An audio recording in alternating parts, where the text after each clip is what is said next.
আলেম সাহেব তার স্ত্রীকে নিয়ে ট্রেনে করে কোথাও যাচ্ছিলেন। পাশের সিটে এক উচ্চশিক্ষিত লোক এবং তার স্ত্রী বসেছিল। সেই লোকটির স্ত্রীর গায়ে ছিল বেশ খোলামেলা পোশাক।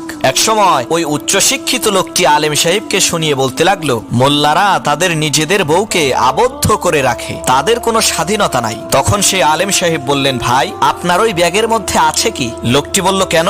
এতে আমার মহামূল্যবান জিনিসপত্র রয়েছে। আলেম সাহেব বলল, আপনি এগুলো ব্যাগের ভিতরে রেখেছেন কেন?